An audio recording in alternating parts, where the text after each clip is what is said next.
If you are always feeling like you're overthinking, your body's tightening up, your nervous system is actually showing you it's not safe. If you're focusing so much on, I want to be happy, I want to find my lover, I want to get pregnant, okay? You're focusing a lot on the outcome, okay? And when you're like, I want, it actually really is saying, if you want it, you don't have it. So we're going to bring it back and focus you into the present moment. This is the energy of already having. And it all goes back to when we were children, okay? When we're children, survival for us means love, belonging, and connection. And anything that gets in the way of that love and connection, you actually develop coping strategies so you can continually get that love and connection. Do things that are going to make mum happy, that's going to help in the household. So what did my nervous system learn? My nervous system learned to always be moving, high performing, hyper alert, okay? Adrenaline hum. Welcome to the Yes I Can solo podcast. Yes I Can is an inner knowing you come home to, a supportive space for women navigating solo motherhood, sharing real stories and the inner shifts that help you feel steady, safe and connected. Moving out of overthinking into clarity, confidence and excitement. I'm your host, Betty Fotofili, solo mum by choice. Let's explore the magic of doing it your own way. Podcast episode is going to help you if you are always feeling like you're overthinking, your body's tightening up, your nervous system is actually showing you it's not safe. If you're focusing so much on, I want to be happy, I want to find my lover, I want to get pregnant, okay? You're focusing a lot on the outcome, okay? And when you're like, I want, it actually really is saying, if you want it, you don't have it. So we're going to bring it back and focus you into the present moment. This is the energy of already having, okay? And now this is very normal for most people to have. I find for myself as well. And it all goes back to when we were children, okay? When we're children, survival for us means love, belonging, and connection. And anything that gets in the way of that love and connection, you actually develop coping strategies so you can continually get that love and connection. So if you're watching this on YouTube, it's better because you can see my core story ladder. So for most of us, okay, if our parents are busy, okay, in this modern world, they're busy, they're unemotional, they're unemotionally present, okay, they're emotionally not present. That's what I'm trying to say. They're just busy, okay? So for me as a girl, okay, I need to be good to earn love, okay? I came from a big family, 7 other brothers and sisters, big family. I just shut up, be the good girl. And I knew my mum was busy, was always working several jobs, single mother. So my strategy was be the good girl. Don't complain, don't fully express, just do things that are going to make mum happy, that's going to help in the household. So what did my nervous system learn? My nervous system learned to always be moving, high performing, hyper alert, okay, adrenaline hum, which means I'm in fight and flight mode quite a lot. And I imprinted this in here because it actually worked. Mum would say, good girl, Betty, and I could see that it would relieve stress from her. And so I learned to do that. And then my behavior into adulthood, it carries, okay? Overthinking, over-pleasing, people-pleasing everybody else. Okay, so it is very normal if you are trying to get a goal, okay, that you're always like wanting to prove your worth and, hey, look, I'm doing the things, whether it's to other people or to yourself. So I hope that now that you know that it's just a coping strategy, it's separate from you, it's not you, you are not broken, that you're going to be more compassionate to yourself. And you know what? You can just name it. You can go, when you name it, you tame it. All right. When you start doing the strategy of, oh, why am I like being a good girl or behaving like a people pleaser? Okay. You go, oh, that was my good girl strategy that I used when I was younger. Yes, that may have worked then, but it doesn't serve me now. Okay. I forgive you, little Betty or little, whoever. Okay. And you can be more compassionate to yourself. Okay. So, enjoy the video coming up, the energy of already having. We're focusing into the present, taking more focus away from the outcome and the goal and focusing on the journey. The process is the fun part. Ladies, welcome back. Didn't mean to put this video in here, but it is so important because right now I'm on day 5 of my IV stimulation to go for baby number 2. And on day 2 and 3, I was going through all these emotions. We just had a blood test again today, so I'm going to hear from the nurses soon. I was feeling confident on Mondays, day 1. Then day 2, I just started I was getting lots of messages from people on Instagram and stuff, as because I'm sharing this journey. And then to like Tuesday night, I started feeling these abandonment wounds because a really close friend of mine who's got so much stuff going on, her mum's unwell, all of those things, didn't ring me or send me a voicemail, even though she knew days before that I was starting the treatment. And nothing wrong with her, but for me, what happens is when you have inner child wounds, and in module in the we're going to be decoding fears and everything, but when you are stepping into a big shift, going through bravery, whether it's business or this, you know, toxic 10 wounds from your childhood are always going to stem. So I chose to focus on feeling abandoned, feeling alone, like I wish she rang me. And back in the day, this would have spiraled. I would have got angry. I would have held resentment.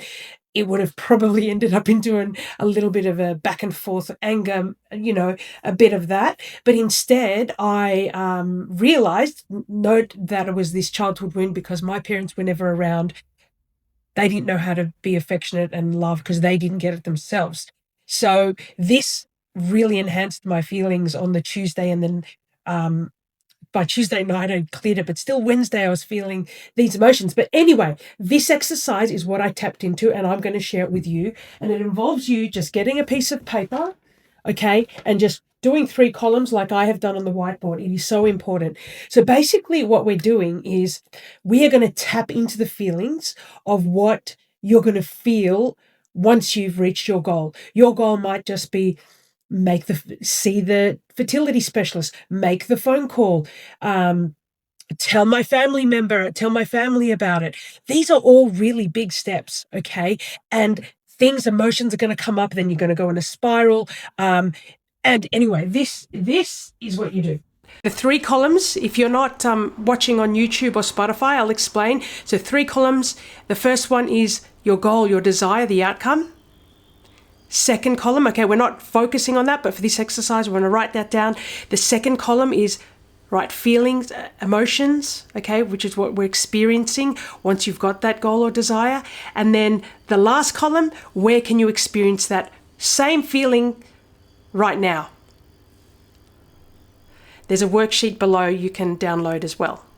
A mentor of mine taught us how to do this. It's so practical.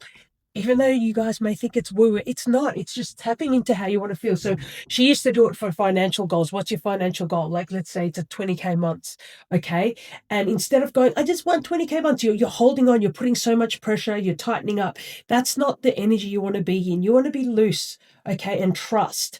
Now, then she would say, what feelings or emotions would you feel once you got those 20K months, okay? Joy, happiness, accomplishment, unstoppable, okay, all of those things. Now, where do you have those emotions right now that show up in your life? Okay, for me, it's like swimming in the ocean, laughing with friends, sunshine on my body. So simple. Now, these are simple things that are not expensive to do, okay? Jam donut, dancing, stillness. Okay, so you tap into those things. And the thing is, you can do those things right now to tap into those emotions because you have them, you have the resources with you. A cup of tea in the sun is, oh my God, for me, that is amazing. So for you and for me right now, this is what I did yesterday. Get pregnant with baby Willow. That's my goal. Okay, that's my outcome. But I'm not going to be like, oh my God, I'm going to be pregnant. You're tensing up. That's not the energy you want to have. So what did I do when I was going into the spiral? First of all, of course, I contacted my best friend and just said, oh, it would have been nice. And, release, all gone. But then, I was still kind of in a rut and it got a cold, as you can hear. What's the emotion I'm going to feel when I'm pregnant with baby Willow? Happy, calm, joyful, relief that I got pregnant, ease, feeling the ease of it. Now, where do I tap into that right now? Sunshine on my body, okay? Full sleep. I made sure I got a full sleep. I was just tapping into this. And of course, as soon as I start to love myself and go tap into these emotions, okay, where I feel it, I'm nourishing myself and I'm also tapping into the same feelings that I will have when I have the baby. Do you get where I'm going now? Okay, so you can already feel these. Instead of feeling in lack, you're feeling in abundance because you know you can tap into those feelings right now. Like today, I'm going to go to the sauna. And at the same time, for me, I'm going to have stillness and I'll meditate. Okay.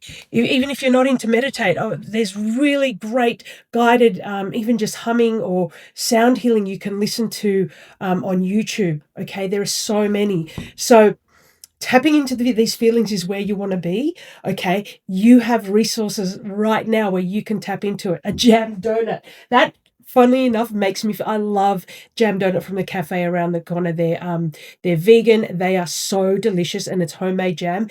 Anything that brings you the feeling of joy. Okay. So let's say you say, go make an appointment with the doctor or finish this program. Okay. How will you feel? I'll feel confident. I'll feel, informed, empowered. Okay. So let's say that is finish this course. Okay. Course completion. I will feel confident, empowered, informed. Okay. And what comes up for you? Confident. Well, you're already confident driving. I know it seems silly, but driving. You drive without even thinking about it. So tap into those feelings. And the thing is, when you are tapping into these feelings, be intentional with it. Like when you have that cup of tea or sit in the sun, just be like, wow, this is the feeling I have when I've had my baby, or when I've made that appointment with the doctor, or when I've spoken to my family, I'm going to feel relief. Oh yeah, sip that thing, go for that dip in the ocean. You come out feeling so refreshed. Okay. Informed. Okay. And then driving, confidence. What else? So you're probably confident in what you've been doing in your job. Say that's where you feel confident because you tap into these feelings and emotions every day. Because remember, as I was saying before, you are rewiring your brain as well as two things at once. You are satisfying your heart, being in joy, dancing, jamdo, meditation, stillness. You're doing both things. Plus you're creating new neural pathways just to build that certainty into you. Confident. Driving, what else do you do that's confident, that's easy for you to do? You make a coffee every day. You know, like there are so many things you can tap into right now that will tap you into the feeling of when you have achieved your goal, okay? Without having to be in like, oh, I don't have it mode. It's more like, oh, wow, I can tap into those same emotions because it's the feeling and the energy that is going to make you feel more grounded and be locking and anchoring you into the present. Okay, so yes, remember, once you have done this and you've got the list of there of all of the things, be intentional. Be like, if it's just a cup of tea in the sun, be intentional and be like, that feeling, okay? Because it's the same feeling that you're going to have when you've got your thing. You're being in the energy of already having. Enjoy. Thank you for listening to Yes I Can Solo. Remember, yes you can, and the magic comes from trusting yourself, doing it your own way. If this episode has resonated with you, please subscribe, share it with a friend, or leave a review. I'd love to hear your thoughts. I'm Betty, Solo Mum by Choice, and I'll see you in the next episode as we keep moving towards clarity, confidence, and excitement.